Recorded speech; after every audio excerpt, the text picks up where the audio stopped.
Welcome back to another episode of Toriko Unveiled. Today, we're gonna talk about the exact reason why Toriko characters are so damn busted.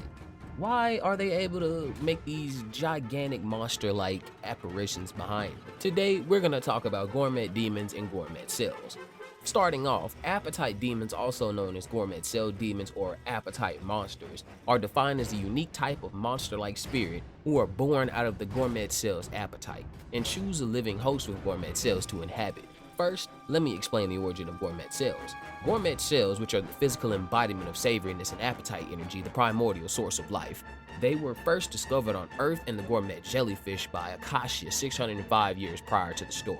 The cells have extreme regenerative and strength-enhancing qualities and can empower evolution and, most importantly, enhance the flavor of any organism they are a part of. Now, going more in depth, approximately 3.7 billion years ago at the birth of the Toriko universe, the gourmet Big Bang occurred and generated gourmet energy, the foundation of gourmet cells, and established the various colors of cells. Monster trolls, aka the Nitro, and appetite demons, later developed to in a way serve the appetite. When an appetite demon or Nitro dies, they are reborn in a cycle of perpetual rebirth, the only way of disrupting this cycle being devoured by something of a different cell color or more powerful gourmet cells. For over 5 billion years, the Nitro cultivated planets by administering gourmet cells and then stressing them with environmental disasters like solar eclipses, earthquakes, and, predators like the appetite demons. The Nitro apparently started the process on Earth several hundred million years ago when a meteorite containing gourmet cells struck the planet. This, I believe, is what Biotype 0, where center is located, actually is, the zone where gourmet cells are their strongest, as in the Biotype 0, they became a source of all life and ingredients on the planet. And there's also induced incredible evolution rates amongst the organisms and environments in the gourmet world, and that is actually the new growth on the Toriko planet, meaning gourmet cells furthered the planetary development of the Toriko Earth from our normal-sized Earth to its roughly 70% larger size being the size of Jupiter.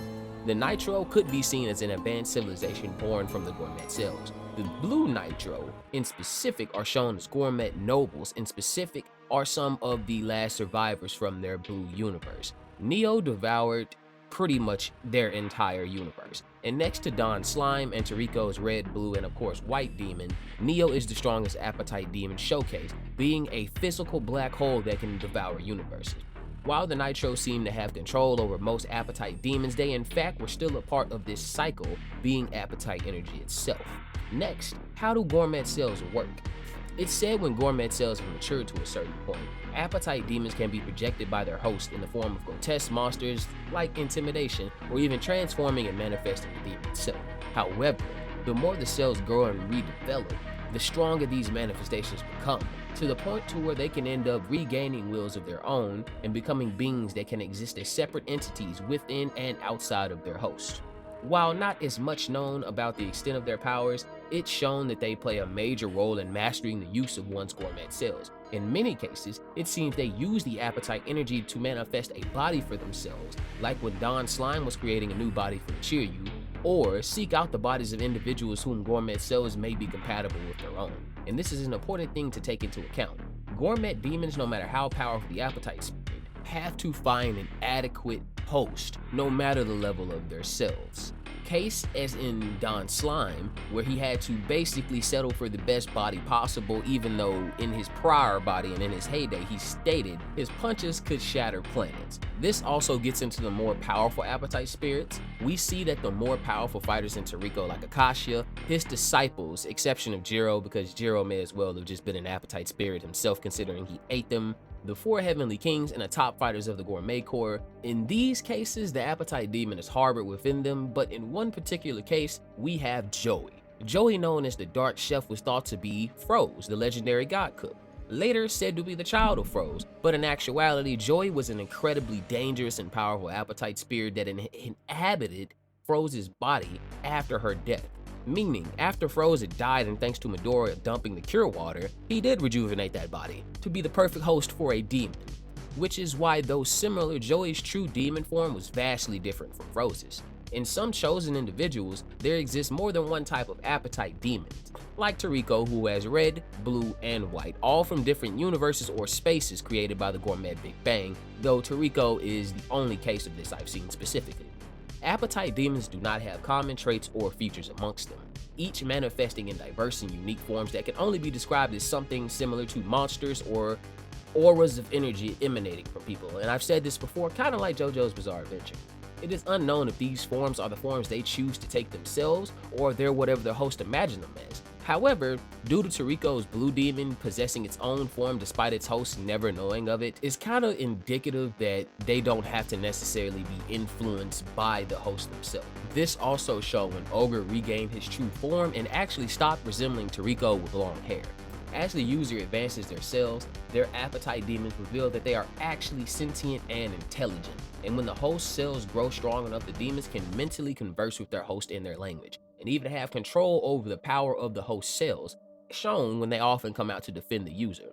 Appetite demons have a strong gluttonous desire for delicious food, something they can crave so intensely they may even go wild and possess their host in the presence of something, such as an ingredient from the full course. However, appetite demons appear to have their own preferences, and in the occurrence that there are two appetite demons, they do not share the same cravings as the host, as the blue demon heavily wanted food from its own universe.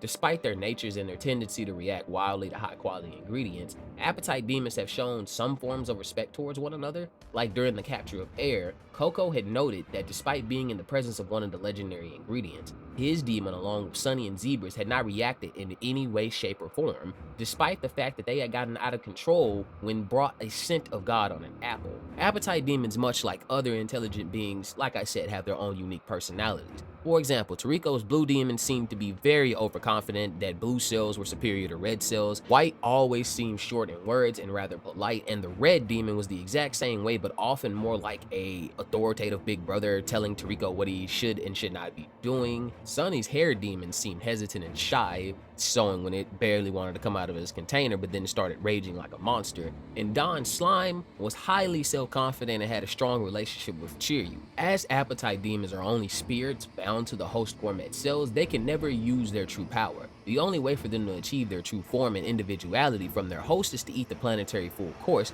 as its ingredients come from the very core of the Gourmet Cells and the good taste of the planet itself.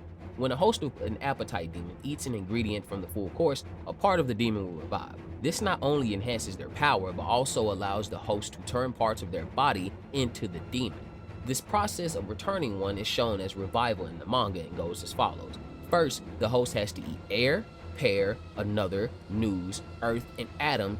This awakens the left arm, right arm, tongue, left leg, right leg, torso, and head.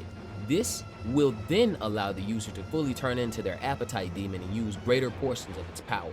Then, once the host has eaten God, which revives the demon's brain, brings the demon out of their body and manifests it as a full separate living being.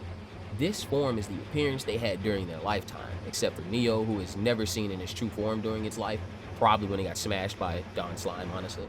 At this point, the demon is mostly revived along with their power. This is the stage that all of the demons were said to exist as in their own slices of the universe. Wrapping up this video, I would like to note that the space in which Toriko always viewed his Gourmet Cell demons and the space at which Komatsu saw the three demons sitting at the table is indicative that the Gourmet world is also connected to the spirit world, which it already is in the physical sense, so it makes sense that within their own cells would lie the blueprint to go to these somehow hidden dimensions.